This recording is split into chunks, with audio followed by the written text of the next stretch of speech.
All right, everyone, we are going to get started. First, I want to welcome and thank everyone for being here tonight.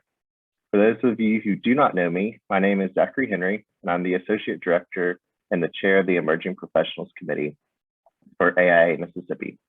I'm welcoming you all today, but I'll mostly be quiet during this presentation so you get to hear from all of our great panelists and moderators. Before we get started, I wanted to thank the AIA College of Fellows for awarding the AIA Mississippi Emerging Professionals Committee with a 2021 EP component grant that funded this symposium tonight. Tonight would have not been possible without their support. The title of this event is Include. Why? Because this profession and the world should include everyone, no matter their race, culture, socioeconomic status, and gender or sexual identity. Throughout its history, the profession of architecture has always been composed of creative thinkers, makers, and artists that usually have a similar identity.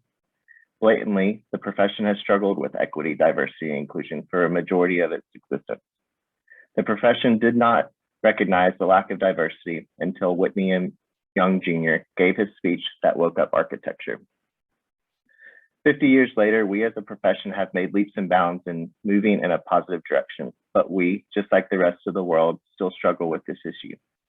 The American Institute of Architects have committed to help make this profession more equitable, diverse, and inclusive.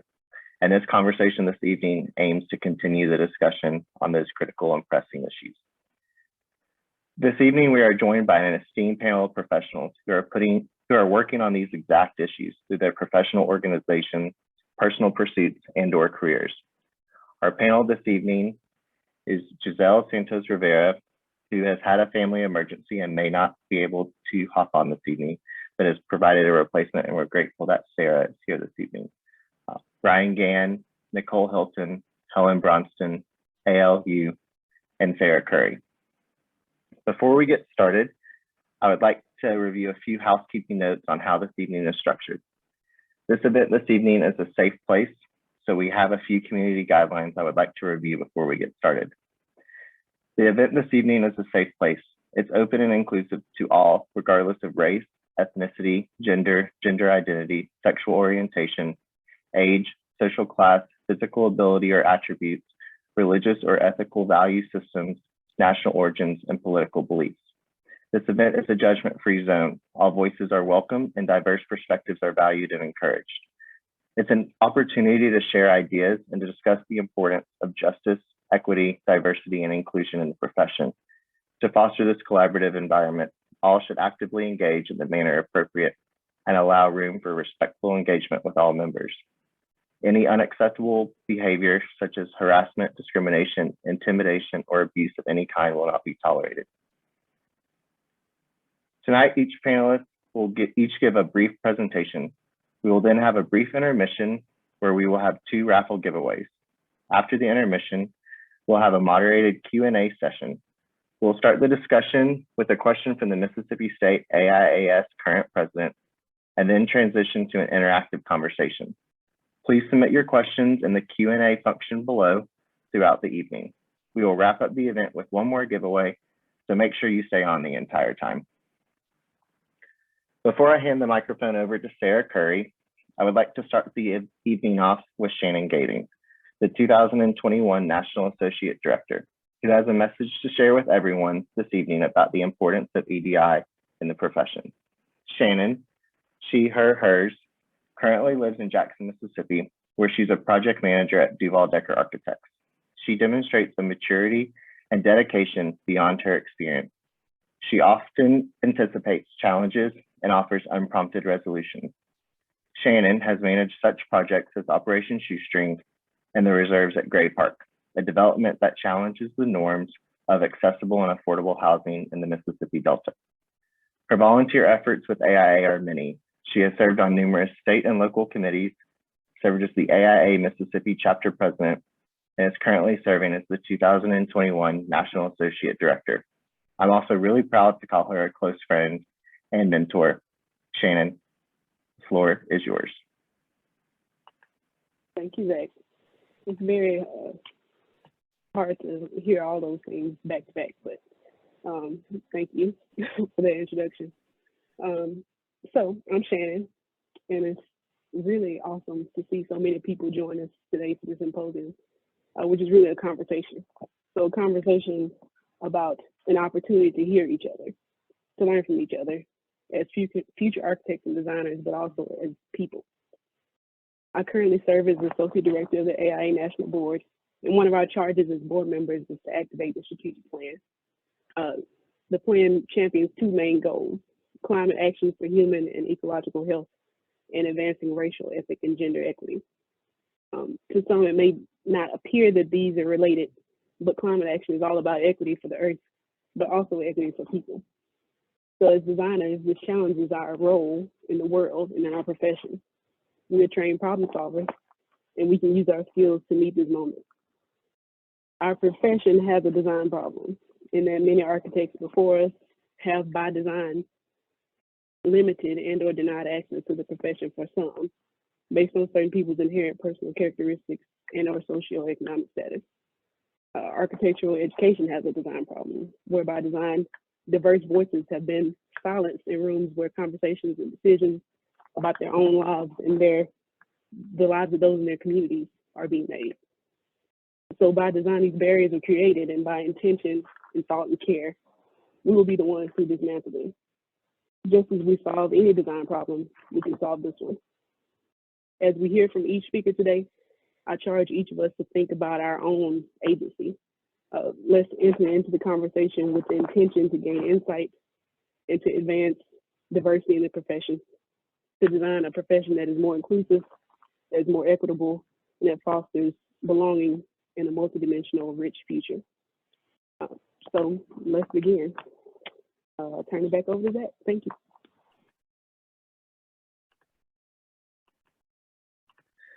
Thanks, Shan, for the great message. It's awesome to hear about the mission of AIA and the Institute's commitment to making this profession more equitable and inclusive. Our panel this evening will be moderated by Sarah Curry, whose pronouns are she, her, hers. Sarah lives in Philadelphia, where she works at Digsaw and is actively involved in many local organizations and committees. Originally from Atlanta, she is a graduate of Auburn University's Rural Studio and a past national president of the American Institute of Architecture students. Sarah strongly believes that everyone deserves good design. She endeavors to chase that mission through her life's goals of reducing the carbon footprint of our profession and creating and sustaining equitable communities. So with that, I will pass it off to Sarah to begin this evening, and I thank each and every one of you for joining us, and I hope you all enjoy the symposium. Thank you, Zach, and thanks so much for having me here today. Like Zach just mentioned, my name is Sarah Curry, and I'm beyond honored and excited to moderate this outstanding panel tonight. If you're here attending, you may have already been to events like this in the past, and especially over Zoom in the past few years, but you might also be new to these communities and to the concept of including and being included. We're gathered together out of necessity, in solidarity, and in celebration tonight. We hope you see yourself in the perspectives and stories you'll hear from, and we challenge you to learn something new, whether this is or ain't your first rodeo. The folks we have lined up for y'all each have incredible bios, but beyond that, they're amazing people, as you're about to find out. And the very first panelist and presenter that we'll hear from tonight is Ryan Gann, whose pronouns are he, him, and his. Ryan has blazed a trail founded on service, leadership, and design. From his time as an engaged student leader to his expanding contributions to the built environment, Ryan has managed to stay ambitious while having fun along the way. His professional portfolio spans architectural and urban design investigations that enhance communities across Chicago and the world, expressing the role public space plays in an equitable and sustainable future. Ryan is the recipient of the 2018 AIA Associates Award, the Schiff Foundation Fellowship from the Art Institute of Chicago, and he was also the inaugural architect in residence at the Hyde Park Art Center. Ryan has served on the national boards of the American Institute of Architecture students, the National Architectural Accrediting Board, and the American Institute of Architects. So without further ado, take it away, Ryan.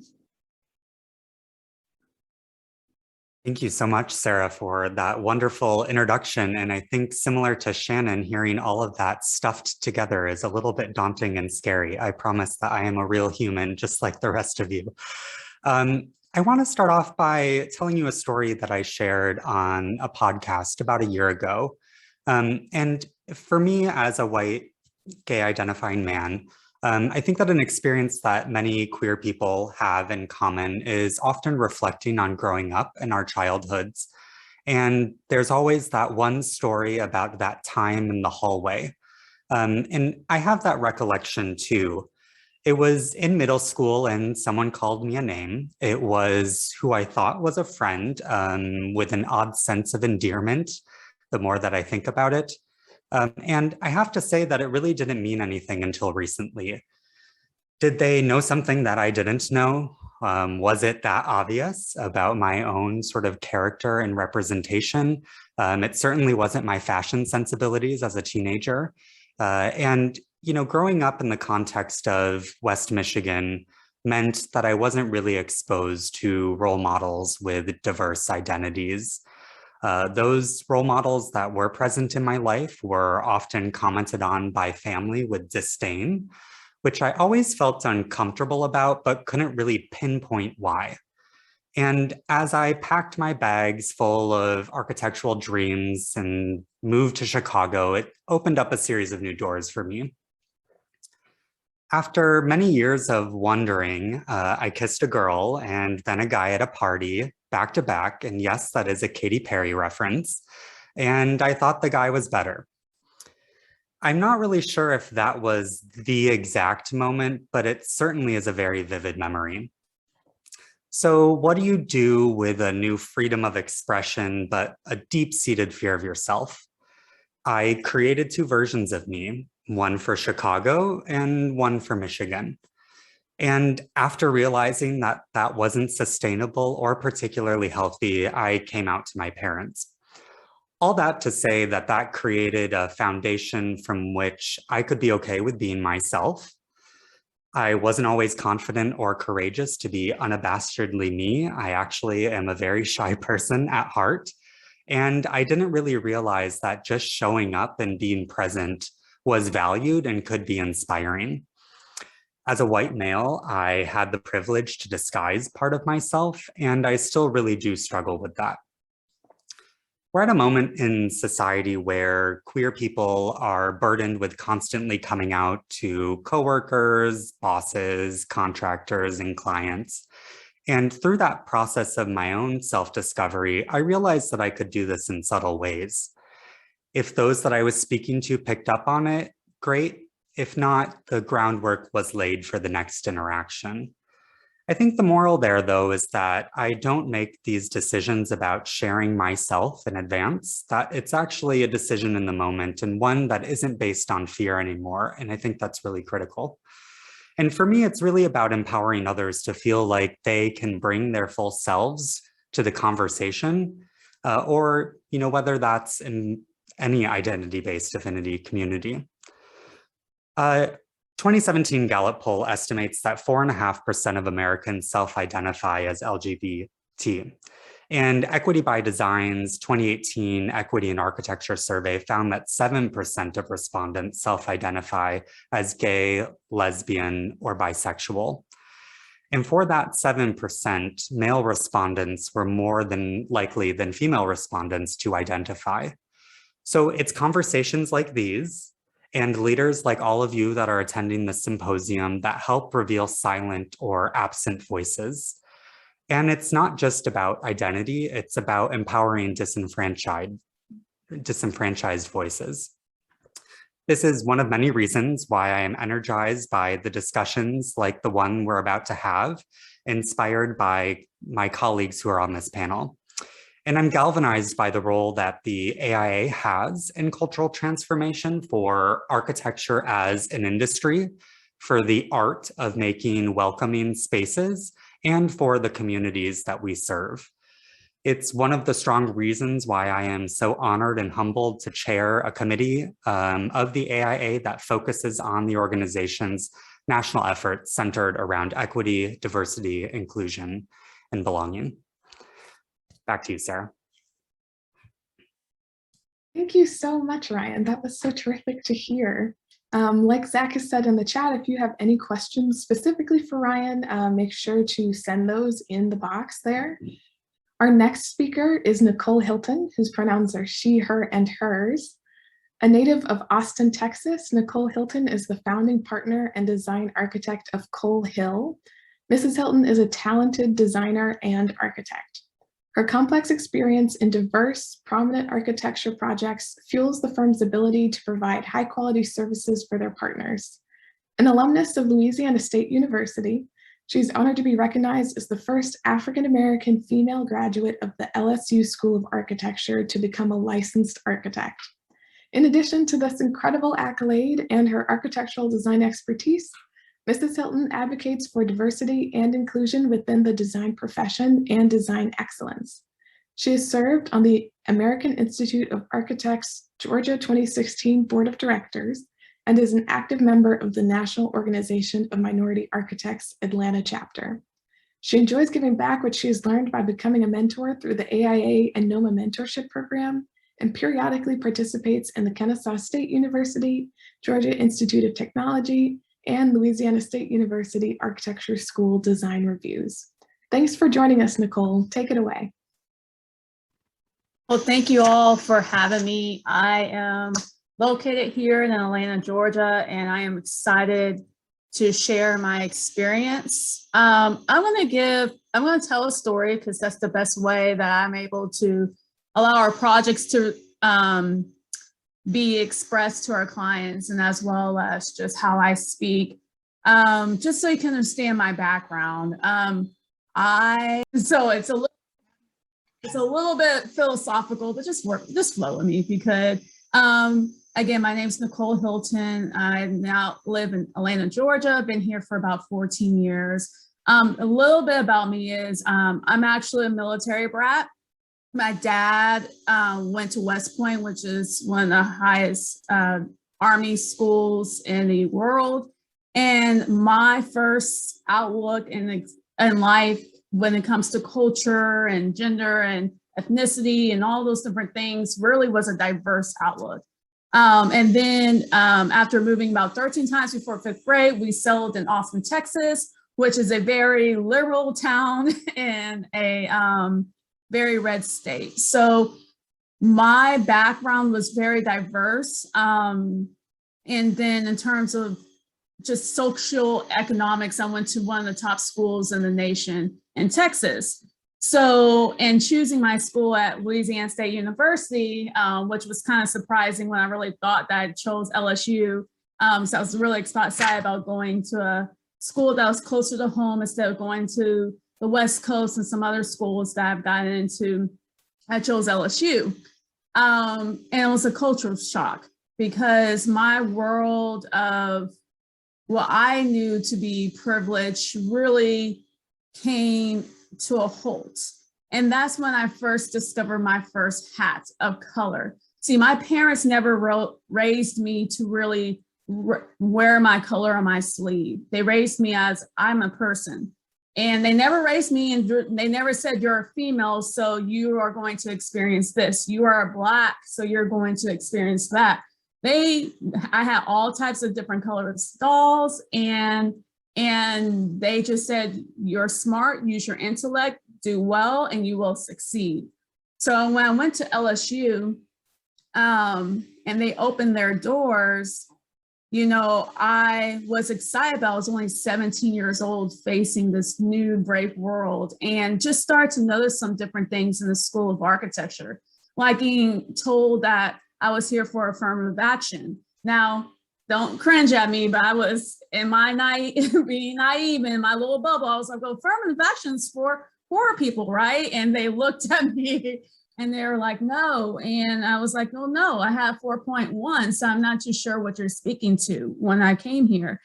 And just really being passed up on projects, really getting, just having a very difficult time and not really understanding, really seeing a disconnect. And it really wasn't until my third year I bottomed out and I asked his teacher, do I belong here? Now, he could have derailed my entire career and I would have not been an architect today. And he said, and it was truth that I accepted. He said, your peers have been exposed to other architects. When they go on family vacations, they might go see architecture in Europe and architecture all over the world. And I would go to ask, what do you do on your family vacations? And I said, well, I go to see my auntie, my family in California, and we might go to Six Flags, Magic Mountain, you know, and those were my experiences. And he said, I understand. And he said, you belong here, but you have to understand that some people might take off very fast and just like a jet engine, not go very far. But you, like a big, I forgot the airplane's name, but like a big airplane, you might take the entire runway because you have to catch up. You have to understand the language of architecture. But when you finally take off, if you stick to it and you understand where those disparities are, you can go the furthest. And in that moment, I realized I could either crumble under what I wasn't understanding as a young kid, or I could take off further. So it was after that place, I switched, I learned, I studied, I exposed myself. I had to do more, unfortunately. But then I learned that hat from my color, I learned my hat of value, that I did belong. And then I'll speak to the second hat, which was, as I continued on, I learned to negotiate fair fees or fair pay, and learning what the average pay was at a different firm that I got accepted to. I started to take off and getting recognized and getting offers and becoming on leadership and getting great design awards. And it was just in that moment that after becoming licensed and starting my own firm, I started to run into different questions, as in, are you the secretary? And my voice wasn't being heard. If I said something, my counterpart who was male, who said the same thing, would be listened to. It was in that moment I really realized that I ran into my hat of being a female. And so I had all these layers, and I just really bottomed out and really just felt like, how can I give back to a profession that continuously rejected me? How can I succeed if it wasn't meant for me or made for me to succeed? I wasn't even recognizable to people. I was new. You know, one of the oldest architecture schools, I was the first to graduate in 2007. Our first to become licensed, second to graduate, one of the oldest architecture schools. But it was in that moment that I realized that I had value, I had worth, and then through hard work, through understanding my craft, through surrounding myself with people who both look like me, who did not look like me. In fact, my mentor is an older white male. I was able to find my voice. And so it's my hope that today that I don't just help you become a face in our great profession, but I hope that the story in this panel, and as we talk, you ask questions, so I can also share how you have longevity in this profession, because that's what's really important. So we can see our profession not only become diverse in who we are, but really become impactful and really become understanding in the faces and what we share. Wow, Nicole, thank you so much. That was awesome. Moving right along now, our next speaker is Helen Bronston, whose pronouns are she and her. Helen received her Master's of Architecture degree in 1990 and has practiced architecture for over 30 years. She is currently writing a PhD dissertation in History of Architecture at UC Berkeley, and she is currently the Architecture Discipline Lead and an associate with Smith Group in San Francisco, where she is also a member of the firm's JEDI board committee. Helen's work has included award-winning projects for science, healthcare, senior living, K-12 education, and communities. And we're so glad you could be with us today, Helen. I'll pass it off to you. Hello, everybody. I'm going to tell you some of my story. This is going to be a theme today, I think, then do a little thinking about power and justice. So I'm 58 years old. Being transgender is the stuff of my earliest memories and fears. To be clear at the outset, being transgender is itself not a mental illness. It means that a person's self-knowledge of their own gender is different from the one assigned to them at birth. Nobody really knows why it happens. Biology, not the badly remembered high school biology, but actual knowledge of nature's vast diversity, teaches us that sex and gender come in many flavors, even though our society tries to hammer that beauty into two simple boxes. History also shows us that transgender people have been part of humanity for as long as we have records, but living as a transgender person opens one up to many pressures from an unfriendly world, and these can manifest as mental illness, depression, anxiety, agoraphobia, and dissociation. They are, you might say, rational responses to a world that hates you. We all try to protect ourselves. As a transgender architect, I can think of about 4 or 5 people I know who are transgender architects, and that's having done quite a bit of searching. So we're a pretty small community. I'm going to share my screen and go back a little over my history. So I was born in 1963, and I grew up through Vietnam, Watergate, Reagan, the AIDS crisis. There were no transgender role models in my life. My parents made it clear that gender variant behavior presenting in any way other than the gender assigned to me at birth would be met with their disapproval, violence from others, ridicule, and failure. As a child of Midwestern white professional parents, I understood that doing anything that could jeopardize me receiving their approval would risk my future. I did as I was told, and I hid my trans self. This gives me a lot of empathy for the sometimes hidden realities of other people's lives and a deep distrust of mainstream culture. Mine wasn't a stable situation, for I took every opportunity I could to express my female self, always hidden, always alone, never known. I was smart enough to do a good job of hiding. I hid to protect myself, not to deceive others, and look for it here. You really can't see it. Should switch to the next slide. There we go. Being a closeted trans white person was a lot easier where I came from, central Wisconsin, than having darker skin or having a non-standard accent or being poor. Nobody could see my reality, so nobody judged or discriminated against me. I was a smart white boy. I didn't give off any kind of queer vibe because I played my assigned part well. When I went away to boarding school at Exeter and on to college at Yale and grad school at Harvard, the smart white boy was rewarded. I worked hard, but I was under no illusion. I had success mostly because I was white, male, smart, came from money, and I had done nothing so far to screw it up. You see on the right, the class of 1990 at Harvard. There's some Asian faces. I believe there was one Black person, and it's otherwise a sea of white.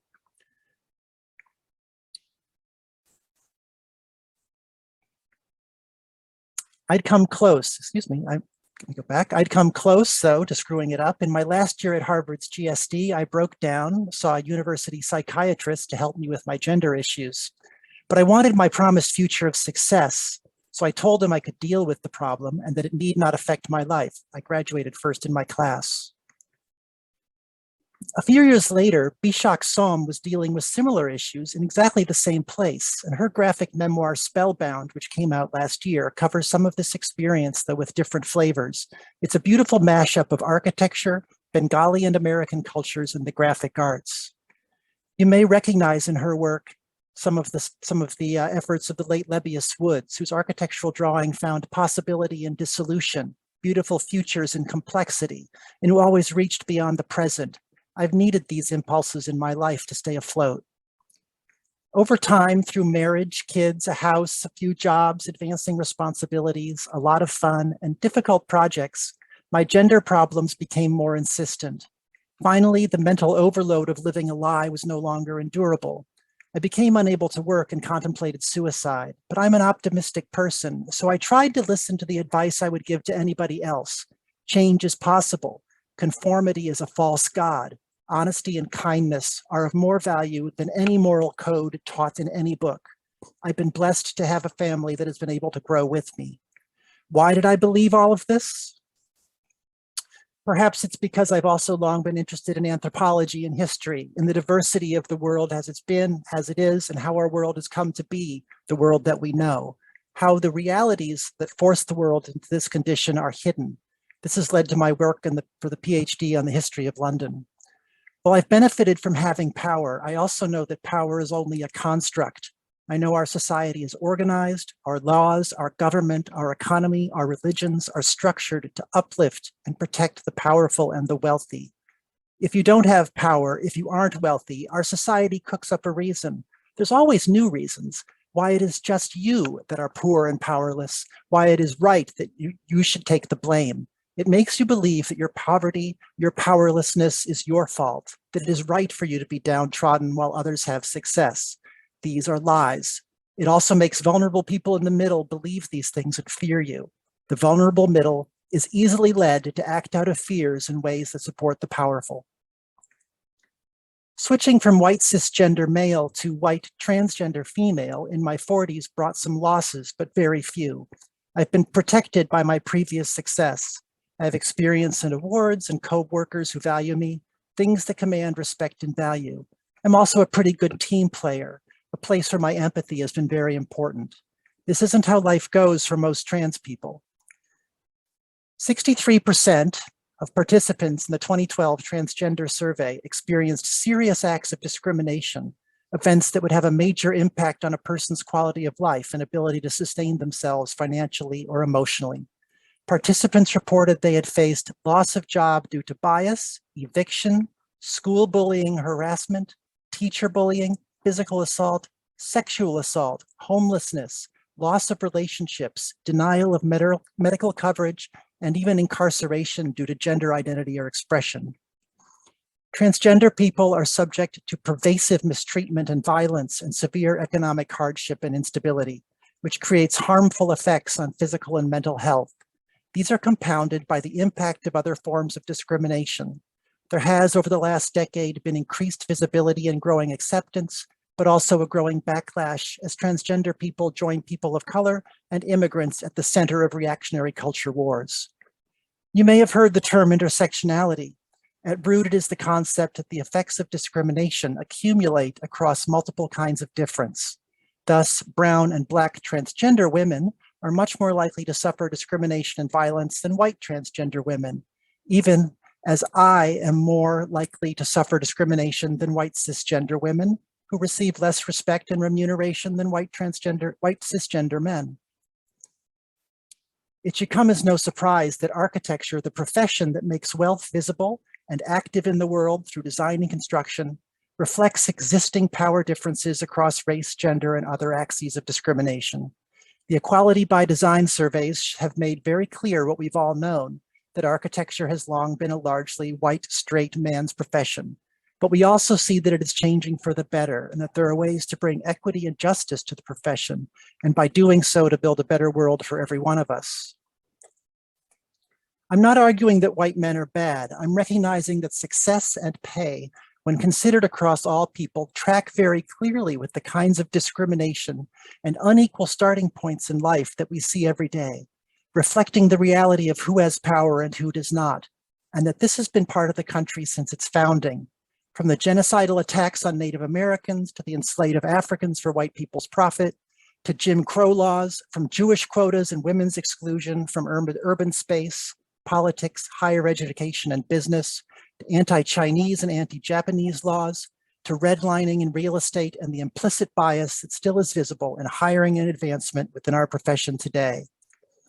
Architecture education and architecture firms have been part of the practice of discrimination, and they need to be part of the solution. See, for example, the recent article in Platform on the planning profession and real estate redlining and how academia and firms played a major part in this. Here is a map developed to guide real estate finance in the 1940s based on racially motivated understanding of risk that denied investment in areas deemed to be too Black. We can see how this illegally discriminatory practice continues to impact the lives of people of color today in the city of Chicago. The promise of equal rights to life, liberty, and happiness, equal opportunity, and an equal voice in government cannot come from simply removing legal obstacles, because the law is only one piece of our society. Culture, wealth, religion, as well as patterns of settlement, environmental pollution, and opportunity are not affected by simple changes in the law. To bring about a society where each of us has the ability to grow to our full potential, to give the world the best of ourselves, even within our differences, we have to look for and support the best in each other, providing boosts up where they are needed to overcome the unequal parts of our history as a nation. Thanks.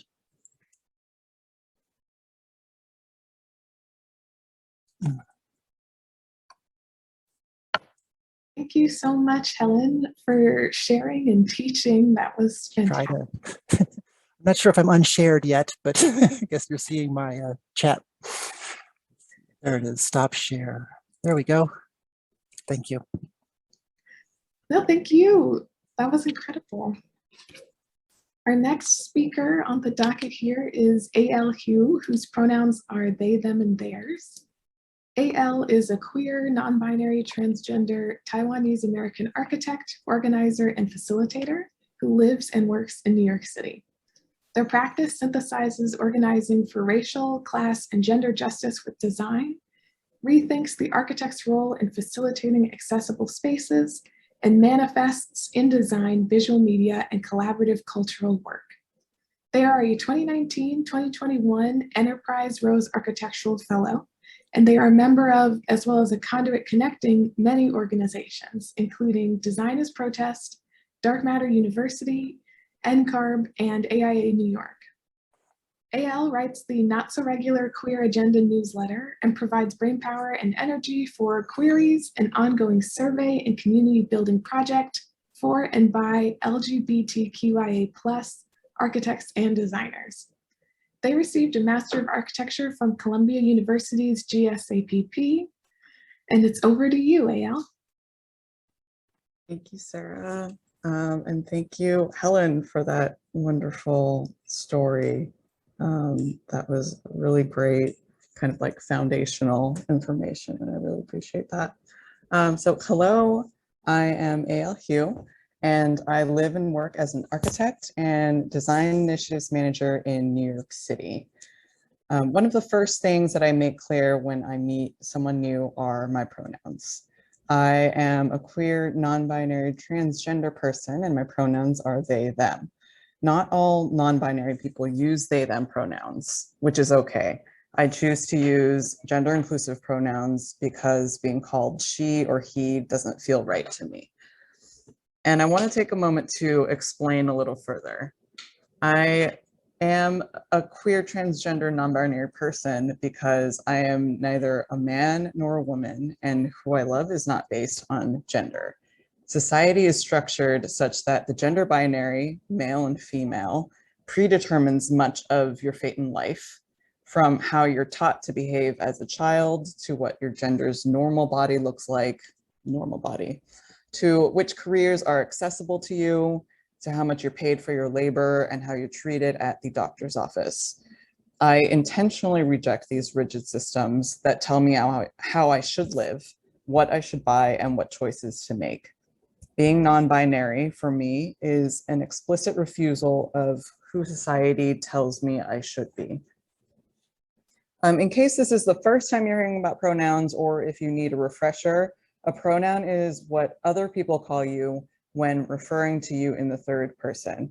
For example, if you were to talk about someone who identifies as a man, like Frank Lloyd Wright, for example, you'd say he was an architect and his career spanned 70 years. Or if you were to talk about someone who identifies as a woman, like Zaha Hadid, for example, you'd say she was the first woman to design an art museum in the United States. So if you were to talk about me or any other person with they, them pronouns, you'd say a sentence like, they spent a good chunk of time explaining their pronouns on a webinar. And I'm spending time on pronouns to intentionally highlight the power of language in the construction of identity. It is deeply, fundamentally human to want to be seen by others the way that you see yourself. And one of the ways that we are seen and acknowledged by others is through being talked about in the third person. Pronouns, in that case, take the place of names, which means that its importance is elevated. And so to me, it's basic respect to call someone by their name and use their correct pronouns. Imagine, for instance, if your name was consistently spelled or pronounced incorrectly, no matter how many times you corrected people. So some of you are probably thinking, so they're rebelling against the system. What does this have to do with the architectural profession? Am I supposed to just accept their pronouns and that they're a rebel? Is that what diversity, equity, and inclusion is all about? For me, who I am is just an introduction to the work that I do. I believe that the capitalist system that we live under requires architecture to be a profession that is removed from the people it serves, but very much answers to the desires of capital. This means that the moneyed class makes profits at the expense of others, and resources for building and construction are not equally distributed. But every single one of us human beings on this earth deserves housing, clean water, clean air, and safety. There's a binary of winners and losers that shouldn't exist in the profession and practice of architecture. How much money someone has or doesn't have shouldn't predetermine their lot in life. So in my vision of the world, many things would be different. In terms of our profession, architects would seriously consider the ethics of their practice, centering their work on accessibility at every stage of the design and construction process, not just as an afterthought or not just as like we're trying to meet code, we're trying to meet ADA. Architects would be required to practice community engagement when designing projects to give form to the voices of people. Architectural workers of all genders and races would work as equals in the profession and be compensated fairly. This is the world that I'm striving for at Ascendant Neighborhood Development, where I currently work, where I work on resident engagement to inform our renovation projects, backyard improvements, and new building designs. This is the world I'm trying to create through teaching with Dark Matter University, by teaching future architects, and by providing community members who may not have any kind of design background with the tools to analyze the level of justice in their spaces and advocate for better design. And this is the world that's blossoming through my work on Queries, an initiative that gathers and tells the stories of LGBTQIA+ architects and designers. These examples are what diversity, equity, inclusion, and justice look like, because the bottom line is that the profession needs to drastically change. Grace Lee Boggs, an Asian American intersectional feminist, makes the case that revolution is an evolutionary process, not a singular event. She writes that most people think of a revolution in terms of instant revolution rather than in terms of a protracted struggle. Boggs describes rebellion, as opposed to revolution, as an event that disrupts society, but it does not provide what is necessary to establish a new social order. She continues that a revolution is not just for the purpose of correcting past injustices. Instead, a revolution projects people into the future, projects the notion of a more human being, that is, a human being who is more advanced in the specific qualities which only human beings have: creativity, consciousness, and self-consciousness, a sense of political and social responsibility. This means building upon past revolutions. Architecture as a profession has seen countless changes since its inception, often in response to societal conditions. The work that we're doing now, the changes that we envision, are connected to both the past and the future. So I speak up about who I am and what I do in order to enact revolutions everywhere I go. I refuse to practice architecture as specified. I want to see architects and architecture as a profession change. So I leave you with a few questions.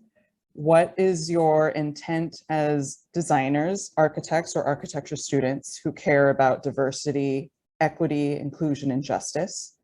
How do you show up for those principles in your everyday practice? What changes are in your power to make?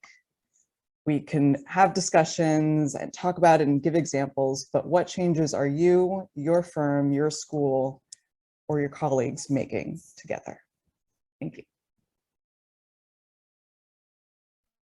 Thank you so much, AL. I hope everyone has been taking notes tonight because these have all been terrific presentations.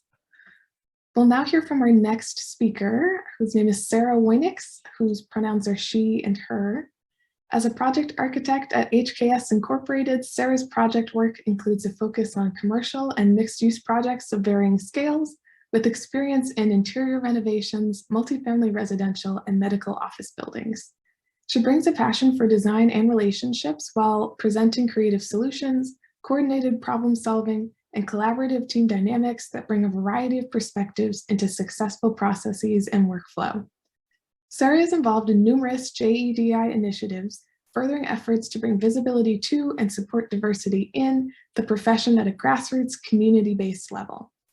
Sarah is a graduate of the Christopher Kelly Leadership Development Program, class of 2020, and served on the AIA Atlanta Board of Directors as Membership and Emerging Professional Director. During her time on the AIA Atlanta Board, Sarah co-facilitated the reorganization and restarting of the Atlanta Young Architects Forum Leadership Committee, bringing to the table leadership opportunities by emerging professionals for emerging professionals. Beginning in 2022, Sarah will be joining the AIA National Young Architects Forum as Community Director. Thank you for joining us, Sarah. Thanks so much, Sarah. So yeah, I think when you have about 30 minutes to kind of think of your story through a EDI lens, there was certainly a flood of thoughts and experiences and moments that really came to mind to kind of question, all right, well, what do I say? What comes from this? And I think really kind of the overarching story really is one that comes back to that search for belonging for me. When I first started out in architecture, I was attending Virginia Tech, and kind of to that point, things had seemed very linear and almost kind of a clear pathway to why I'm here and how am I getting here. I came out as a lesbian when I was a teenager, so I was pretty young, and growing up in the suburbs of Raleigh, North Carolina, my experiences were certainly overwhelmed with hurt and exclusion. And so that linear trajectory really came in that search to find a place and find a community that was filled with inclusion, and a community that was pushing that needle towards equity, diversity, and belonging. And up until that point, based on all my experiences, really that place that it seemed to most resonate for me was within architecture. And I'll flash forward a couple of years, and as an emerging professional who was then moving from this academic realm into the profession, I was again struck with these feelings, two in particular. And first was that things that seemed to be so linear up until this point and up until now moving into the profession, started to be filled with options and opportunities. Some of them certainly filled with apprehension, some of them with excitement, but that very linear pathway started to become this spider web of options kind of before me. And then at the same time, I also was feeling, again, that moment of uncertainty. You kind of feel like at any inflection point, we all kind of have these opportunities and these options to choose. And where, a few years earlier, I had been kind of only seeing that linear pathway to finding a new place of belonging, I was again kind of faced with a slightly different feeling, more of apprehension and more kind of questioning, where will I land? And in that discovery and in that, discovering of where and with what firm, how will I be able to show up as my true authentic self? So since then, I've been living in Atlanta and working for HKS for about 5 years, and I've had amazing opportunities as a part of this firm, and a part of a firm that not only supports emerging professionals, but recognizes the work that the profession has to do and still has to do to move the needle in advocating and in changing the landscape of the profession as it relates to equity, diversity, and inclusion. From the creation of a JEDI network internally to being able to advocate for emerging professionals within the firm and at local and national AIA levels, I've been able to experience more than I ever could have imagined when it comes to belonging and into creating community that really supports that belonging, especially within this profession. I've seen and I've had that opportunity to show up as my own true self and then continue to work and say that we still have work to do to allow the space to be created for others to do that. And so I think in the midst of all these options and in the midst of kind of, all right, 30 minutes to figure this out, 30 minutes to, what to say, there was one particular defining moment actually within this last year that came to mind. So last year I had the opportunity to join the Savannah College of Architecture and Design AIS student chapter as a panelist. It was just a pretty kind of candid Q&A conversation. And in the midst of that conversation, I had the opportunity to actually share the first time I met somebody who in architecture who was openly a lesbian. I just remember that moment because it absolutely changed my career and my path and my trajectory in that time. I think we've heard a couple of the panelists speak to the power of visibility, and it is such a real power. It is so empowering. And it is something to celebrate. And what I didn't realize in the moment of sharing this story and my own experiences was that after the panel discussion, I would actually have somebody message me to say, actually, when I first met you at an HKS event, you were that very person for me. And it was that simultaneous humbling, empowering, almost that I can't believe this happened. I can't believe that we are starting to make these small steps here in the profession. And it was just completely, I think, even in that moment, even just a year ago, has really changed my outlook and changed where does that passion for me come? Where does the focus and effort get put? And I think it continues for me, from the time that I started in architecture as a college student and seeking that place for belonging to where I am now, being able to have and share these kinds of spaces and these kinds of conversations.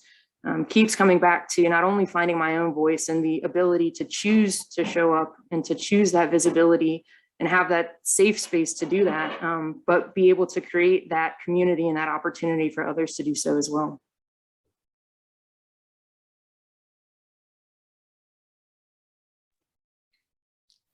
That was incredible. Thank you so much, Sarah. I really appreciate it and glad you could join us tonight. Our last and certainly not least speaker this evening is a personal hero of mine, Giselle Santos Rivera, whose pronouns are she, her, and hers. Giselle Santos Rivera is an architect, a medical planner, and global director of justice, equity, diversity, and inclusion, also at HKS. With national and international experience on healthcare, sports, residential, institutional, and commercial and mixed-use projects, she thrives on inclusive community design, building belonging through equitable practices, and creating workplace environments that promote psychological safety and mirror the communities it serves. As an AIA COVID-19 Health Impact Task Force member, Giselle led the creation of the Additional Considerations section of the AIA's Alternative Care Site Preparedness Assessment Tool, which provided support measures for ethnically diverse and marginalized populations. She co-founded the Latin American Interior Designers, Engineers, and Architects DC Committee and founded the Women Inspiring Emerging Leaders in Design event program, which received the 2019 AIA Diversity Program Recognition Award. Currently, she serves as the AIA DC Chapter Board Treasurer, the NOMA National Chair of Research and Development, and AIA's New Urban Agenda Task Force member.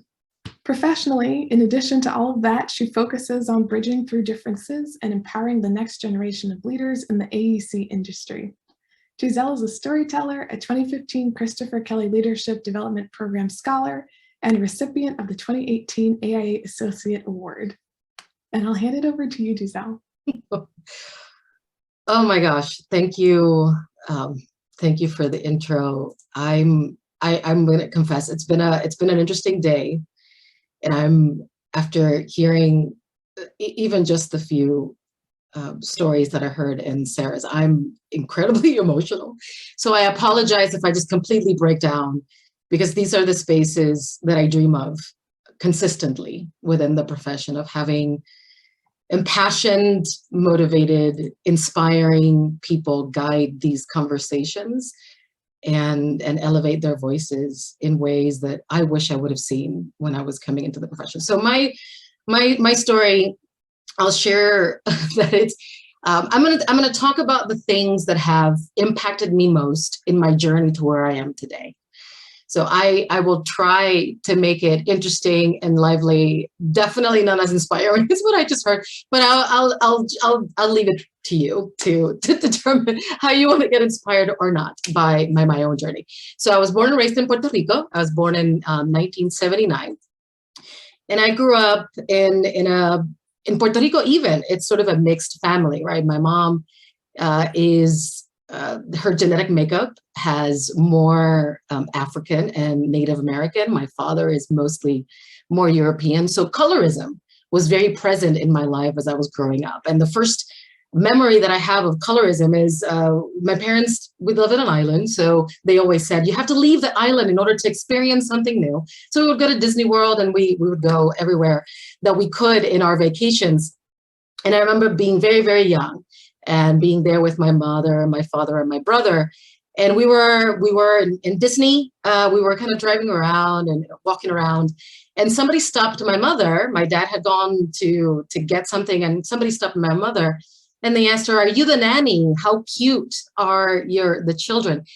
And it was the first time that my mother had experienced that that remark outside of Puerto Rico, in a way that made her view herself as less than. Because if you see, my mother is darker than I am, and my brother, he was a lot lighter when he was a baby as well.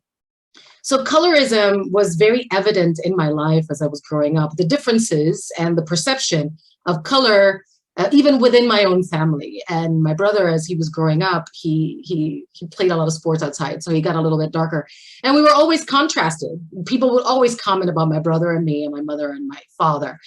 And I never recognized what that would mean until I moved to the States. But I'll share, when I started architecture school, it was because in 1997, I actually started, my geology professor encouraged me to pursue architecture because I was unhappy working in a lab while I was studying genetics. And the reason I went to undergraduate school to study genetics is because I was fascinated about this idea of colorism and race and ethnicity. So I tend to show my genetic makeup, my grandfather, my grandmother, my mother, my father, my brother and I, as this history and lineage of the blended genetic makeup that exists within the Puerto Rican culture, that is not only present there in how we talk about ourselves, but sort of became more exacerbated as I came into the United States. And I always sort of mention that quote, "Y tu abuelo donde está?" That means, where's your grandfather? Because I look lighter than my brother, and my brother constantly got the conversation around sort of spoken down to, and it was very visible within my family. And we always had to go back to remembering where our roots were, and the roots in Puerto Rican culture, where it's completely blended. My genetic makeup very much mirrors the Puerto Rican idea of you're sort of 2/3 European, and the rest is sort of blended between the African culture and the Native American culture, because we were a colony of Spain before we were a colony of the US. So that is always very present in my mind, the idea that I have to constantly check myself in the way that people perceive me and the way that I perceive myself given my lived experiences. So in 2000, I decided that I was going to transition outside of genetics to do architecture, because I hated working in a lab. It was never really contextual. And the thing that I started finding really fascinating about architecture, and I later learned this, but it was sort of embedded in my mind regardless as I was growing up in Puerto Rico and studying environmental design, is that when you look at the social determinants of health, 50% of the social determinants of health, which are the things that define your health and well-being as you traverse through your life, are defined by your zip code. So 40% of your health and well-being is tied to socioeconomic factors. 10% is tied to your physical environment, so shelter, home, housing. 30% your behaviors, your health behaviors, and 20% actual access to healthcare. So 50% of your health and well-being is tied to your zip code. And I thought, what an empowering thought that we as architects and designers have an impact and a duty to serve other people and how they experience their life through access to health and well-being. In 2003, I decided that I had had enough of Puerto Rico. No, that's not true. That I could finish my undergraduate degree in genetics or in science, even though I had 3 years of environmental design. And I chose to move to the US. And I say move, quote unquote, because in my mind, I was always going to come back. So when I transitioned to Syracuse University to get my graduate degree, I remember walking towards school, and a bus, I hear this sort of shrieking tires next to me, and I stop in my tracks. I had headphones on, and I turn around, and the bus doors open, and the guy goes, "Oye, Latina, where are you from?" And I went, "Oh, I'm from Puerto Rico." And he goes, No, that's great, but where in New York? In the Bronx? I had never been to the Bronx in my entire life. I had never made the association that Puerto Rican in New York, even in upstate New York, could mean that you were from Manhattan or from the Bronx or from anywhere outside of Puerto Rico. And I always mention that because that was the first time that I recognized the distinction between being an islander and being in the mainland, and also being a colony of the United States, and what that was starting to mean for me as I started to build community and relationships with Americans in the US versus Americans in Puerto Rico, or Puerto Ricans, of course. In 2006, I wanted to go back to Puerto Rico, but I was told that I have a lot of passion and energy, and that if I wanted to go back to Puerto Rico, I should be open to the opportunity of learning while I was in the States and then taking that back to Puerto Rico. And I came to DC. My aunt lived here in DC, and I've been here ever since. And as I was in my first firm at Smith Group, we had developed this really great group of people, los Latinos, las Lolas. And we sort of built community together, but it was also the first time that somebody, as we were talking about our identity, our race and ethnicity, somebody said, oh, but you're not like us. You're a citizen of the US. You're American. You're not like us. You can't relate to the struggles that we have within the US as immigrants because you have citizenship. And that was the first time that I recognized that within the Latin American culture and within the Hispanic culture, it's not a monolith. There are a lot of differences within our cultures and a lot of challenges and opportunities that we experience as we go in through the workplace. In 2013, because of all of this, as Sarah mentioned, I decided to start building my community because I wanted to be able to speak in my native tongue around architecture. So we built La Idea, the Latin American Interior Designers, Engineers, and Architects Committee. And this was also the first time that I heard a client tell one of my bosses, they didn't know that I was in the back of the room taking notes, said, I really don't like working with people with accents. And that was the first time that I noticed that that could be an impact into the profession. If a client says that they don't understand you, or they don't want to work with you, and there's not a space to have that conversation, at times you may be pulled into other projects. And I started to struggle with language. So I get very anxious when I'm speaking in public because I constantly want to think that I'm being understood in the way that I'm speaking, but Spanish is my first language, it's not English. So I tend to over-explain and over-context and over-share, which you may have seen already. But language for me is also something very important because it does make up how I show up in a space, how I try to communicate, and how I at times try to compensate for my own lack of confidence given the experiences that I've had in the profession. In 2015, I always celebrate this because it doesn't have anything to do with architecture, but I never thought that I would experience this in my life. I lived in fear in Puerto Rico. I definitely had, one of the reasons I came to the US was because I wanted to live a more open life. And in 2015, I was able to get the legislature passed where same-sex couple could get married. And I never thought that I would have the opportunity to marry the love of my life. So I always share in 2015, the legislation passed, and in 2017, I got married. But also in 2017, as Sarah mentioned, I created WIELD, which is women inspiring emerging leaders in design. And it was an opportunity for me to amplify the voices of emerging professionals and women within the profession. And as I was doing that, I was sharing my successes, and a leader in an organization, without even asking my name, said, so, hey, are you married? Oh, hi, nice to meet you. Yes, I'm married. Do you have children?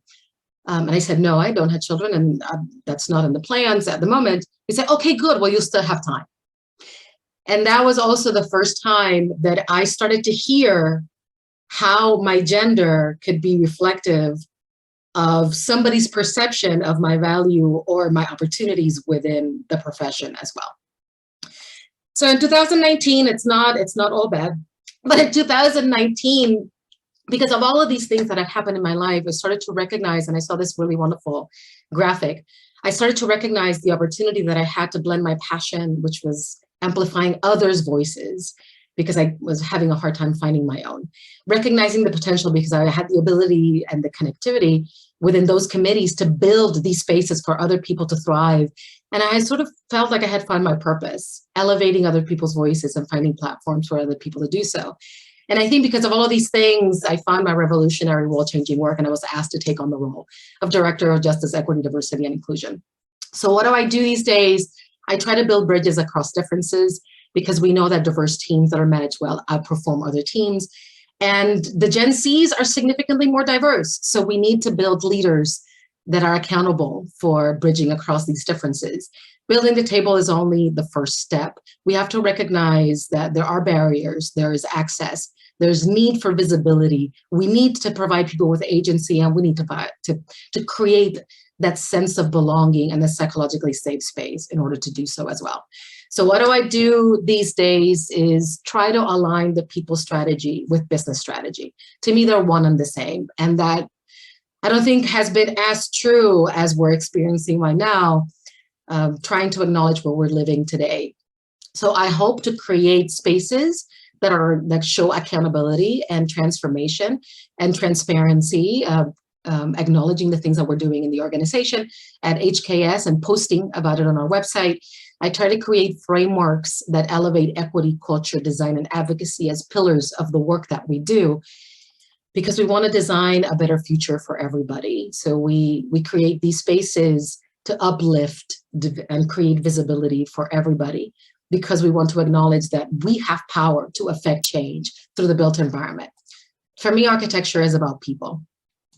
So today I found my revolutionary role-changing work in making visibility through the invisible things, making them visible. And I always like to finish with one of my favorite people, Oprah, was as quotable as anybody. One of my favorite quotes is, "Speaking your truth is the most powerful tool we all have." So even if my story doesn't necessarily change the world, I'm sure it has the power to change someone's world for the better, I hope. I share my story because representation matters, because it is important to be visible, open, and vulnerable. And because I hope through my own story and everything that you've heard today, you find the power in your intersections and the power in your voice. Even if you're not able to use your voice, I'm sure you are able to provide platforms for other people to feel empowered and inspired. So thank you very much.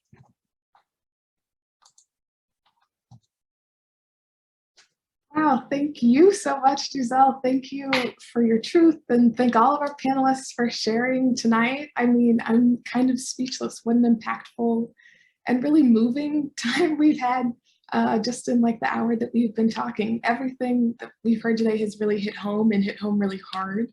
And I think this is exactly what we need on a Wednesday, for one, but also what we need in the industry and our schools right now.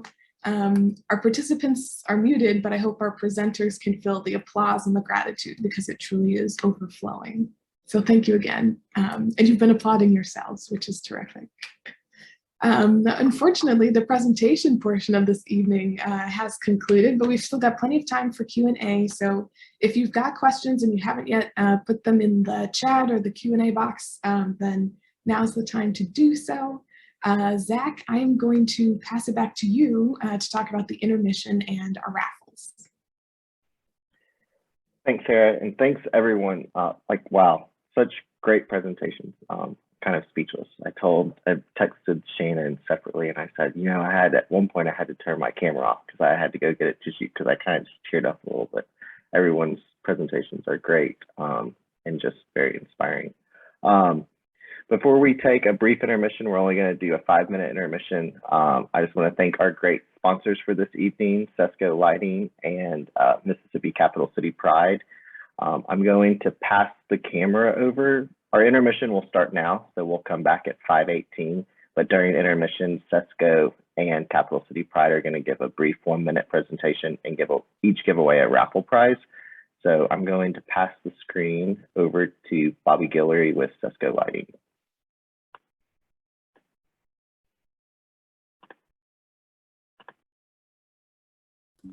Hey everyone, I hope you're all doing well. That was awesome. That was awesome. I loved hearing everyone speak. So I'm with Sesco Lighting. We're based out of Maitland, Florida, Orlando, Florida. And, Zach's asked me to speak a little bit about myself. So I live right outside of Jackson, Mississippi. I grew up typically the only white kid on my street. The only thing that I knew that was different of me was color. I didn't know that there was anybody else out there that was different other than color. I guess I was very sheltered. Later in life, I became a offshore worker, worked on boats, and I had seen on TV that there were gay and lesbian, transgender, but I thought it was all on TV. Then I got offshore and I met other people and was introduced to a totally different world and things like this. Even at my age at 36, I'm still learning and being educated. And I love all of you for sharing your stories and helping me and others like me get educated. And I'm happy to have Sesco be a part of this because light unites all of us, from the flicker of a candle to the illumination of tall buildings and fireworks overhead. Light's been used to evoke the feelings of human solidarity in good times and in bad. So our goal at Sesco is to work together to bring light to the world. We want for ourselves, our families, and every other person who walks on the earth. As an equal opportunity business that rejects racial and gender inequality, we support justice and equality for all. Sesco supports the efforts of the Southern Poverty Law Center, and we invite you to learn more about them. But also, as a 100% employee-owned company, we hold ourselves to a higher standard that you can count on, that's shining through in our partnership. From controls to poles, from Miami to Mississippi, Sesco Lighting offers the latest and most advanced illumination products, as well as the technical support and expertise to make your project shine. Our aim is always to exceed expectations. We look forward to working with you. Thanks very much for your time this evening. And I know that everybody's excited and anticipating the first winner of the $100 gift card for Amazon is Natalie Bowers. So congratulations. We'll be in touch with you, Natalie. And Zach, it's all yours, my man.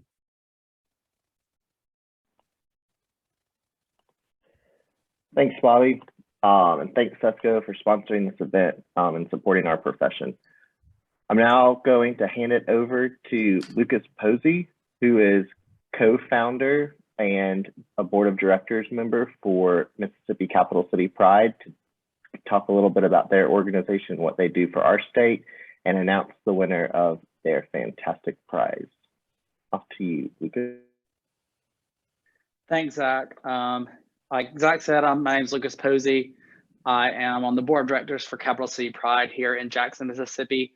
We are a community organization that focuses on creating community building and leadership and service opportunities for all the people in our community, anyone of diverse gender or sexual orientation, and we really want to raise those voices and show to the larger community of Mississippians that we are here, we're loud, we're proud, and we are equal. And so I really thank you, Zach, for allowing us to be a partner in this amazing event.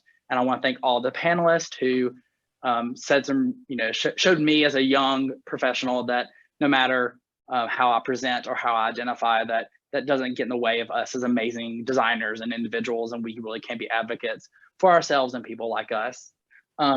We have a cool giveaway bag that we have from our Pride. We have t-shirt, fan, a koozie, all kinds of great goodies. And the winner of that is Morgan Warmoth. So we'll get this mailed to you soon.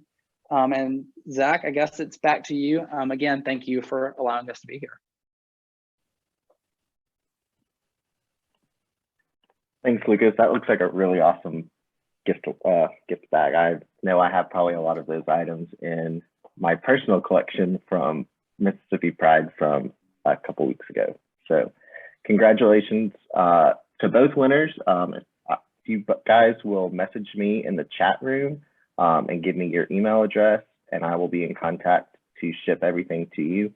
And a quick shout out to Capital City Pride. They were able to put on the first Pride event that the city of Jackson and the state of Mississippi has had in a very, very long time. And there was a lot of people there. I think Lucas said there was over 1,000 people. So it was really awesome to see. All right, intermission is now over. We're right on time. So it's time to get started again. I am going to pass it over to Sarah to start the Q&A part of the evening. Awesome. Well, thanks, Zach. Like we just said, we're going to move on to our question and answer portion of the event. And as we've been saying all night, please submit any questions that you have for our panelists, either one of them specifically or all of them. We want to hear them talk some more and hear what they have to say. So go ahead and drop that below. We're going to kick off, though, our Q&A portion with a question from the 2021 Mississippi State AIAS President, Cassie Beasley. Originally from Brandon, Mississippi, Cassie is a second-year architecture student. In addition to being the AIAS president, she is also a member of the Young Women in Architecture Association. Cassie pursued architecture to help create a more energy-efficient future through the design of green buildings and homes. Thanks, Cassie, for getting us started. Thank you. I just wanted to start off by saying thank you for everyone coming in, and thank you for the panelists to speak this evening. It was great to hear from all of you about the conversation of diversity in the profession and what each of you had to say to further the architecture profession. My question to kick off the conversation is, what advice do you have for those of us interested in being advocates for diversity and inclusion but don't know where to start?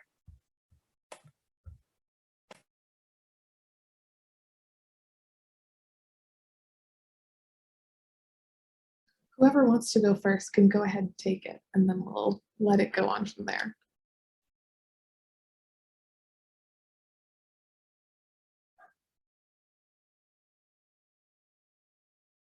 I could chime in for a second. My own feeling about that is that it happens, the easiest place to start is where you are, right? Is in your firm, is in your school. And maybe it doesn't start by talking first, but maybe it starts by continuing to learn, by reaching out to other communities. None of us know, I mean, we're talking a lot about just design justice, how to design better projects for neighborhoods, for people who we're serving. And none of that is going to come out of our heads. It's going to come out of learning what people need. It's going to come out of learning about people in their real lives. And so you can do the same in your situation, or you are just learning about other people in your community, in your school, and finding out what are their struggles. If you have any kind of privilege or any voice that you can use to support people in their struggles, step it up. The reason I talked about an Indian American artist was because I wanted to support her voice today. I think it's important to be amplifying the voices of people whose struggles are to some extent yours, but also to recognize that their own our struggles are important.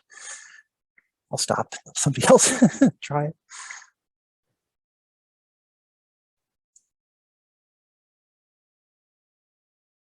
I can jump in really quick. There are lots of different ideas that I'm thinking of, but I think the big idea that I'm thinking of is to learn like the actual history of the United States, of where you live, of the profession. There's a lot that's taught to us that's very like surface level, or very like they only chose certain stories to tell, and there's a lot that's like under the surface, a lot of inequalities, a lot of injustices that aren't really made explicit in a lot of education, especially architectural education. And I think that's important because knowing that like the origin story kind of like an injustice that's playing out now can make it kind of a bigger thing to focus on. It's not just like, oh, we're just here talking about our identities. It's like, no, there's like there's a structural reason why architecture is mostly like a white cis straight male man profession. So I'd say look into history, learn about all of the things that you don't know about yet. And then from there, it's about like building solidarity and figuring out where people are kind of doing that work already. It may not be like the thing that's like on the front of magazines or like the thing that's most talked about or the things that's winning awards, but there are communities that you can join that are already like building their own kind of strength within the profession. And I think that's a good way to kind of get into diversity work. Thanks so much for the question and the answers. Our next question is from Andrea, and they asked, what are ways that you've created a welcoming space for others to feel free and comfortable in their skin? Or how has someone in your career created that space for you? Maybe hop in there, and then maybe Nicole, I can pass it over to you if that's okay. Okay, I saw you click right at the same time. I think sort of there's two parts of that question. I think for me, and I spoke a little bit about this, and you heard us all speak about this, I think being very open and clear about who you are when you step into a room to present yourself in a way that creates that welcoming space for someone else to reveal their own identities or be able to speak up in a different way that they may not have felt comfortable doing. There's a lot of power in that. There's a lot of power in small gestures that can allow you to feel safe and comfortable to speak up, to speak out, and to sort of begin to, we take this back to architecture, begin to collaborate in a different way. I think the other facet of that is there's someone in your career that created that space for you. And I think for me, it was my design principal, Carol Ross Barney, when I was working at Ross Barney Architects in Chicago, where I had just come out to my parents and I had, revealed that to her and had shared with her that I was going home for Thanksgiving, but that my partner was not welcome. And her response was, I'm very sorry for that. Would he like to come and join my family for dinner? There was just that small gesture that didn't have to be made at all. That created this new level of complexity to the relationship that I had with my boss. That then created a new level of sort of understanding around, who was my support system and who were these people that I can begin to really rely on when the moments are really high and some of the moments are really low. I absolutely agree, Ryan. I mean, just to piggyback off of it, I think you could do different things at different levels. And it's just understanding what level you're at, because this is a huge thing. And sometimes the way you get there is one bite at a time. So I think when I was an intern, and I look young, but I've been in it for almost 20 years from school to now. So I'm being 37, it's my entire adult life. So when I was younger and an intern, I would do design critiques, and just the exposure to other students to be able to see my face was a really good opening thing for students. And now as a principal of a firm and a licensed architect, what I did is I actually had to redesign the structure of my firm so that it could be more inclusive, more for female, for male, for families, for, all those different aspects, to give more opportunity so you can, a structure that allows people to be placed at the table sooner and get more experience in a different way. And so you can find your voice. I had to be, if I wasn't going to be a principal, which I was being sought after for a large firm, then if I was going to start my own firm, then I felt like it needed to be structured in a way that speaks to now. And it is really amazing to be able to share our structure nationally with the AIA so they can learn how it's working and the success of it. And I think also just in the other way around is each and every one of us has some type of privilege, even myself. And if you learn your privilege, you can extend your privilege to help and lift up someone else. And so I know my mentor, John Busby, we talked about everything. He's been practicing architecture for over 50 years, longer than I've been alive. And he's an older white male, and we talked about racism. He went ahead and he was making an effort, and he saw what was it, good hair, so he can learn more about me. And he asked about if I was wearing weave and wanted to touch it. I'm like, John, a little too far. But what we did was we began to understand each other, and we began to share in each other's experiences. And then he began to really train me, not just in cultural, which I really want to make sure that culturally is a huge thing to me, that we don't just get so pigeonholed in our cultural distance or ethnicity, but also in design excellence. Because to me, the biggest way that you can make change is to be the change and to be present and be excellent in what you do. And so him using his privilege to lift me up in AIA and in NOMA, but in AIA, and to be able to serve not just as a woman of color, but also a darn good architect, because he taught me skills so I can back that up, really began to open the doors to make change and really allowed me to be a true advocate. Not saying if you're not that great, you're not an advocate, but yeah. Got you. We hear you, Nicole. Thank you. That actually segues really well into our next question from Anna in the chat. The question is, was there a moment when you decided that you knew it wasn't enough to just be, but that you knew you also had to act and advocate? I know a couple of you talked a bit about this, but does anyone want to elaborate a bit more? Sure, I'll take that on. I think for me, it was the moment that I realized I could have a voice at the table, and that if there was a space that allowed me to speak my voice, that I should use it for the benefit of everybody around me. And I was grateful enough to be able to do that at HKS when we had an initiative called Better Together, which precedes my role. And it was in that space that we wanted to create a psychologically safe space that I started to notice the language that people were using and the kind of narrative that was being shared in the space, and intersectionality was missing in that conversation. So being able to acknowledge not only women, not only color, but also acknowledge LGBTQIA, and how the intersection of those three things do, for some of us, especially for me, I speak for myself, those things can compound, right? It's like allergies. You can be allergic to one thing, but if you're surrounded by all of these things, then you pass out.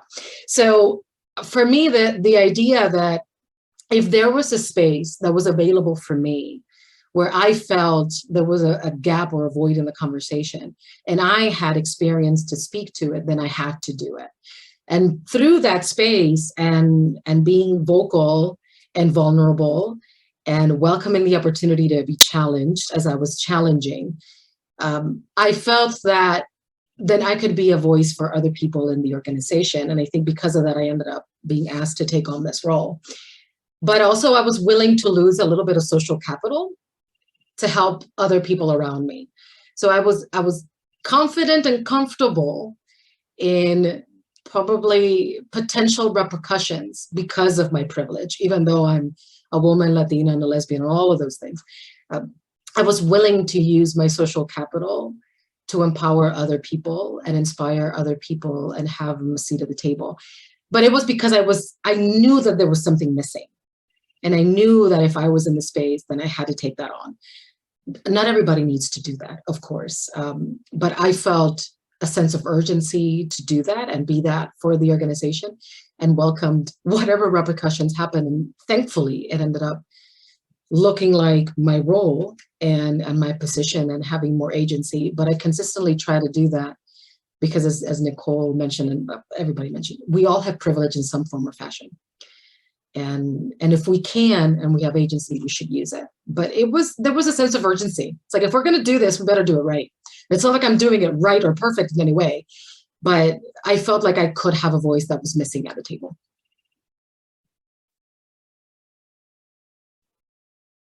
So I do want to highlight one thing you had said, Giselle, and that, sometimes just being is okay. And I think that is sometimes important to hear. And I certainly know, I have felt that. I'm sure that many others on this panel have felt that sometimes that is the moment and the space and the amount that you are afforded and allowed, and that, at times that there is nothing wrong with that. And that, as those opportunities to be that advocate come up, and I think as you just highlighted, Giselle, the ability to, figure out kind of where you're going to be, regardless of repercussions or positive growth that comes from it, I think those will come, but at times as well, it's okay to just be, because sometimes that is how you can show up, and that is completely okay.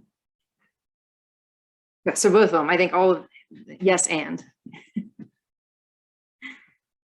guess what I would add to that too is there are ways to be an advocate at different scales. And I think in the instance, let's say, of my own career, speaking for myself, I've found that way in which I feel like I can best leverage my voice by pulling a seat to the table through the AIA and through my partnerships with colleagues within that network. I think that it can be much smaller than that, though, of pulling your seat up to a design charrette in a client meeting and finding moments of interruption. And, I will also say that I'm still on my own learning journey. I think that we all are. I think that's a safe thing to assume for all of us that are on the panel, but also all of us in the room. And last year we had a speaker come into our firm and teach us about bias and teach us about how we can interrupt bias in the workplace, specifically centered around architecture.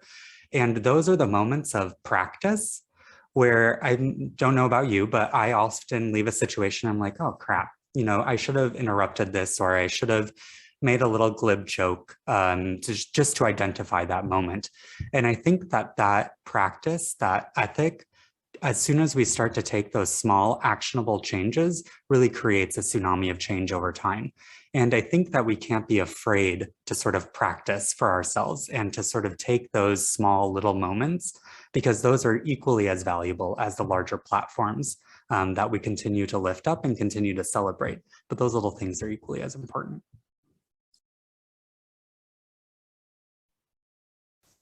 I'm going to quote you on Tsunami of Change from now on. I like that one. Quotes and nuggets all over tonight. Another question we got in the Q&A from Kelly. Kelly asked, did any of you choose the location for your career based on a knowledge of the location's level of or lack of inclusivity? I sort of did and sort of didn't. I married into San Francisco, but it was a good place to transition. It was, though I did change firms midway, though as gender was becoming a crucial problem for me, I left the firm I was in, which coincidentally is the firm where I am now, in order to find a smaller woman-owned, heavily LGBT, well, at least lesbian and gay firm in San Francisco. The reason I did this was because I saw nobody above me who looked like me. There was nobody I could look to in the firm, and no ethic in the firm of openness or discussion of any issues around identity, racial, gender, sexuality, anything. And that's luckily is something that's changed over time, and it's gotten a lot better, which is why I'm happy to be back at Smith Group. But it's a real impact not having role models, not seeing somebody above you who looks like you. Even if you look like me, I could see people above me who did not look like me and who would not be welcoming. So if you are in a position of leadership, being very clear that you're open and accepting of the people that at least the law tells you have to be. Which these days is all people of all colors, people of all origins, and people of all sexual and gender orientations, thanks to recent Supreme Court decisions. If you're not doing that, then they're not leading an ethical organization, and that would be a good reason to flee. I can jump in because I certainly think that, when looking around at places, there was definitely, additional information I was trying to research or trying to find, what are firms putting out there that they are saying that they uphold, at least what is their public facing message. And I certainly never could have known that I would be where I am now, because I think at the same time while I was seeking that, and I think there was a benefit from moving from suburbs to rural now to a metropolitan area that came with kind of increased levels of inclusivity.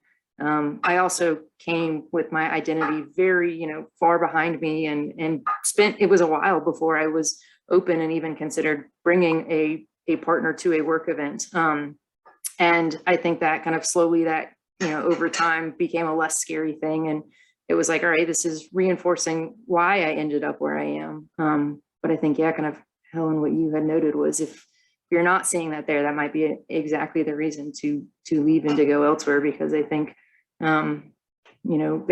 there's a whole run and range of places and people out there. And unfortunately, as much as the needle tries to move, the tsunami tries to come, people will continue to kind of put up those walls to try and stop it. And so I think I was very fortunate in not knowing what I was knowing when I started looking, and yet now knowing what I do now, and being able to ask those questions and do the research to, on my end, kind of figure out who and where, would I be stepping into? Because I think, that exists, and knowing more now, it's absolutely something to push and ask and make sure that you're aware of and seeing. I can add one quick thing. I would add that, first of all, that I feel very lucky to be living in New York City, where a lot of people are open and accepting about these types of things, and about being inclusive. I do want to add, though, that sometimes it takes like getting out of architecture to find that inclusive workplace. I had worked for architecture firms like since college, and then I finally made that jump to do the Rose Fellowship, which matched me with a community development corporation, a nonprofit developer. And I was still kind of doing architecture, not necessarily like everyday architecture, like looking at drawings and stuff like that, going on site visits. But I feel so lucky that the company that I work for right now, my executive director, so my direct boss, is a white, gay, cis man. I have 2 colleagues who are trans. There's me, and then there's like it's like this crazy unicorn kind of like place, and I'm just like, how did I land here? I might have to stay here forever. So it does exist, but sometimes it does mean going outside of architecture a little bit.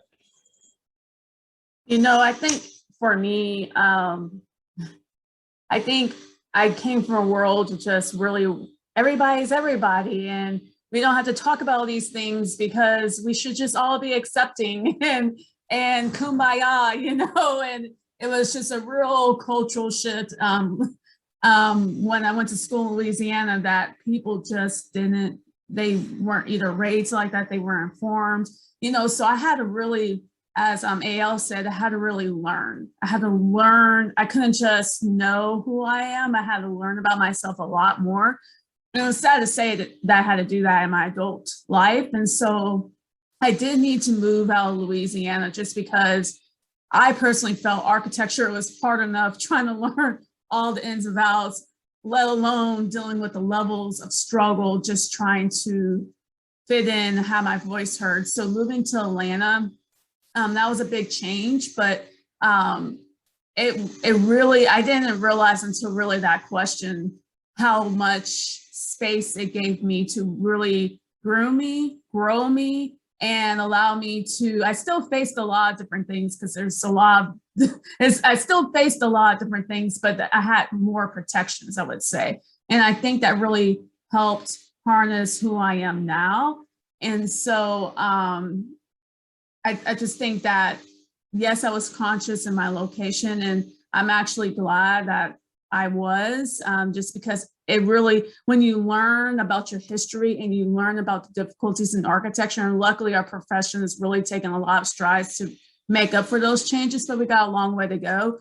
It really helps you to find your voice. It helps you to figure out how to maneuver, and then it also helps you to be successful and not get so bogged down in some of the things that people in the past have made trailblazers for us to get here. I will say, as somebody that did not grow up in the US, that most of my knowledge of the US was either Mickey Mouse Club, Nickelodeon, or whatever I watched on TV. Living in fear in Puerto Rico, very machista culture. My mother is very visible in the public eye, and I was never, I guess, quote unquote, very femme in Puerto Rico. I knew that I had to leave. And knowing that I had to leave and knowing the things that I knew, I was super into Queer as Folk. Matthew Shepard's story had just happened. I knew that there were very specific areas within the US and the world that I was not welcomed. And when my aunt that lives in DC, when I came here, I went straight to DC, DuPont Circle, and men were holding hands.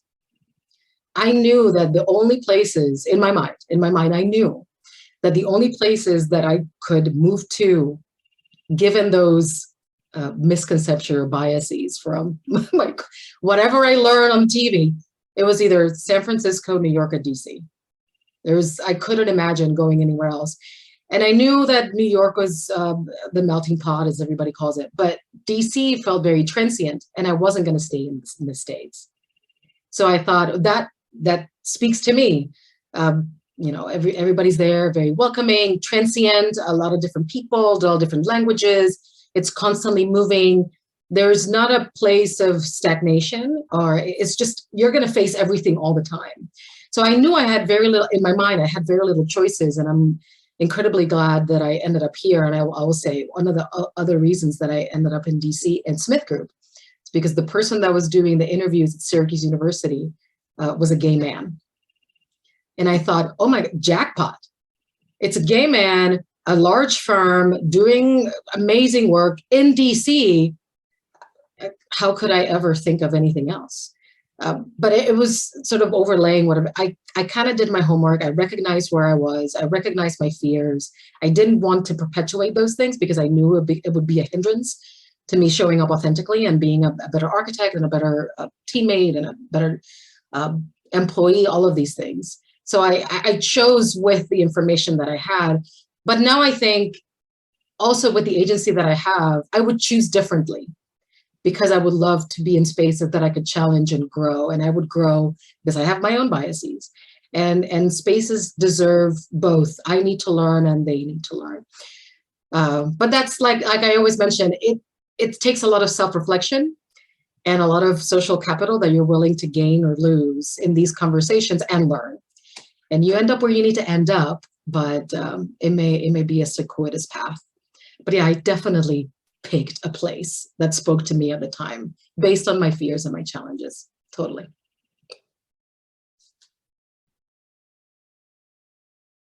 Love that. So if anyone's ever in town where anyone else is, look us up is that was the takeaway from that. We've got another question from Anna here in the chat. It's for Ale specifically, but after they're done, anyone can answer too. Ale, you touched on this briefly, but what are some suggestions of responses when someone says, are we just supposed to accept X, Y, Z? And I think Anna's saying, what about my rights and my feelings? Why do I have to accept someone or something just because HR says so? Thanks for that question, Anna. I read it as that whole second half was like what someone was saying. So I'm hoping that Anna's not like, what about my rights and my feelings? But what I would say to that is, first of all, it takes a lot of practice to be able to respond to comments like those. It's like, I remember the first time getting hit with one of those comments and it was just like, I'm just gonna leave. Like, I don't actually know what to say because yeah, it's really hard. And after a lot of practice, after like many years of answering questions like that, I get really like assertive and I'm just like, well, guess what? I'm here and I'm not going anywhere. Like, you can accept it or not, but like I exist and I'm here and we're working together or we're talking to each other or something like that. It's like asserting my existence. The other piece of advice I would give is not necessarily like a direct response, but the whole aspect of solidarity is getting other people to back you up even when you're not in the room. And that really has been helpful, especially for pronouns, because if you're not in the room and someone uses like the wrong pronouns for you, it's really easy for people to just kind of like gloss it over. But if other people know and they know that you want them to speak up for you, then they can kind of jump in and be like, their pronouns are they, or her pronouns are she, that kind of thing. If you're experiencing harassment, that's a whole nother kind of pot of worms. But I think that also goes back to solidarity, like finding your community, finding people who can support you, because going through it alone is the worst and never the best option. There's like, as long as you can find your community, you can find people to support you, and those questions that people ask and those comments that really center like my feelings, my rights and stuff, it's like that goes away as soon as you have your support network and you're supported and you're in a good place. So yeah, that's kind of my advice, and I open it up to everyone else.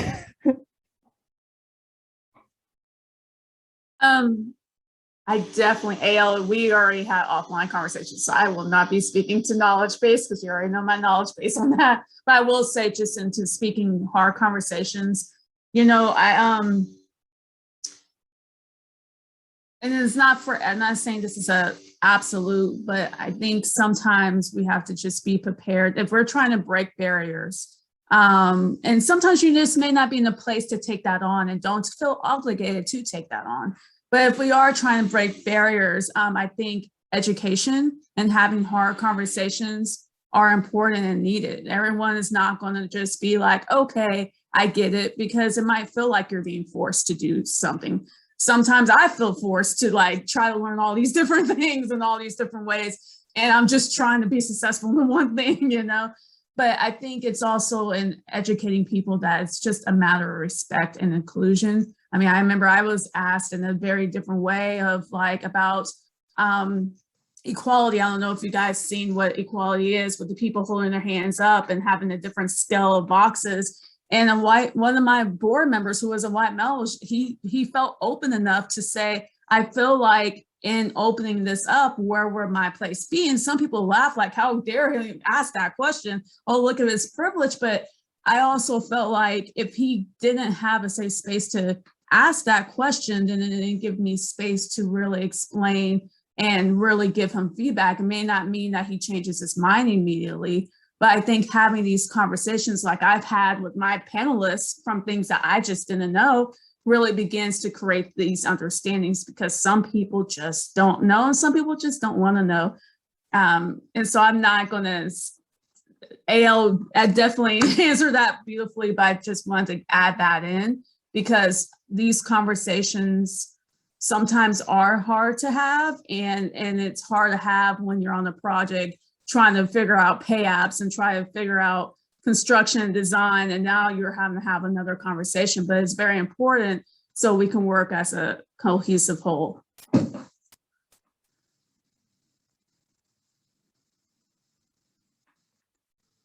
I'll say there's a really interesting, so this year I joined the Open Architecture Collaborative Pathways to Inclusion group.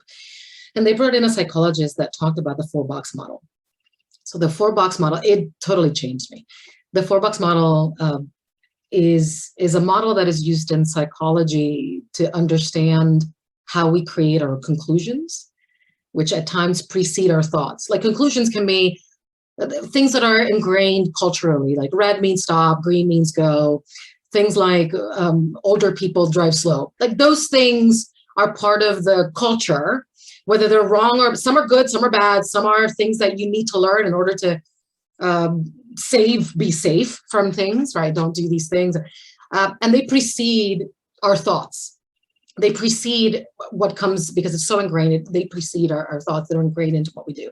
Our behaviors respond to our conclusions. Other people's behaviors respond to our behaviors based on our conclusions. And it's all a positive feedback loop where our responses then are based on all of these things.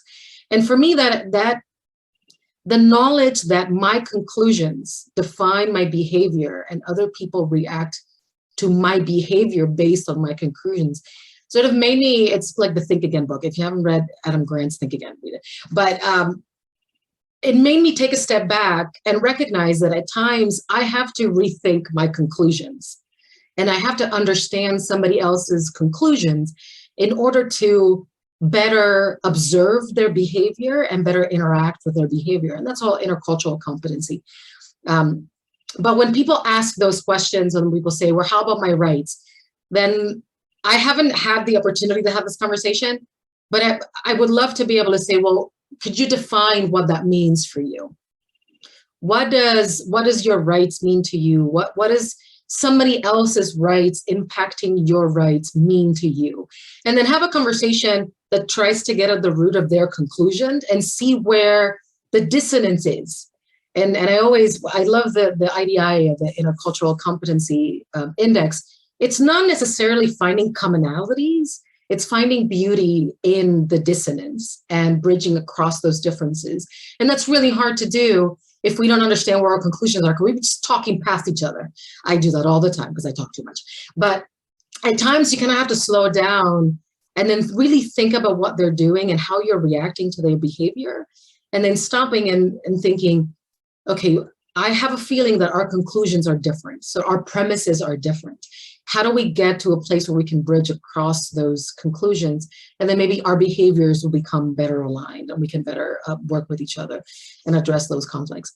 I haven't had the opportunity to do that, so it sounds really great. I'm saying it, I'm sure it won't be that way.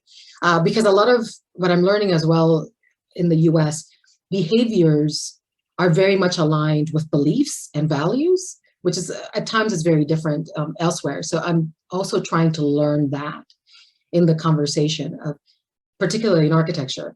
Some beliefs have nothing to do with what you do on a regular basis, but they have to do with how you interact with people.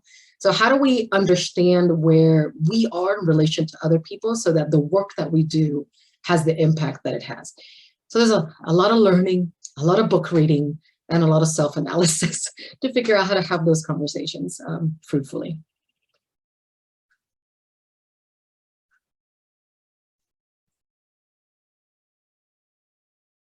Well, I could do this all day. Could sit and listen to all of you all night. It's been really fantastic. The amazing questions, even more amazing answers. And unfortunately, we are running up on our time limit here, but it cannot be overstated. Thank you so incredibly much to all of the panelists. We hope that you've had as great of a time sharing as we've had getting to listen to you and hear your stories and hear what you're going on to do, most importantly, in addition to where you've come from.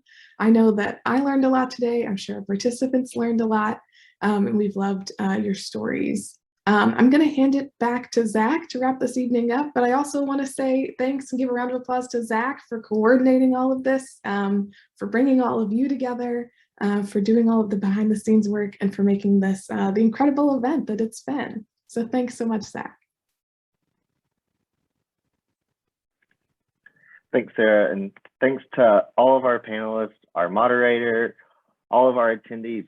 Tonight has been amazing. It blew my expectations out of the water. I just want to take a minute again to thank our sponsors, AIA College of Fellows, for the component grant for funding this event and funding all of our panelists, and our raffle sponsors of Sesco Lighting and Mississippi Capital City Pride.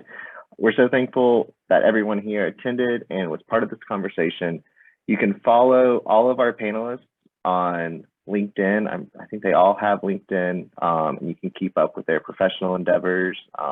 Reach out to them if you have questions. I'm sure they would entertain any question you guys have. And just make sure you can follow their journey through their profession, continue to blaze trails, because I consider all these people trailblazers. Make sure to follow AIA Mississippi for all of our future events. And to wrap this evening up, we're going to do our last raffle. This prize is again sponsored by Sesco Lighting, and it's a $100 gift card. And the winner of this gift card is Sloan Freeman. I have your contact, Sloan. I pulled it from the inbox.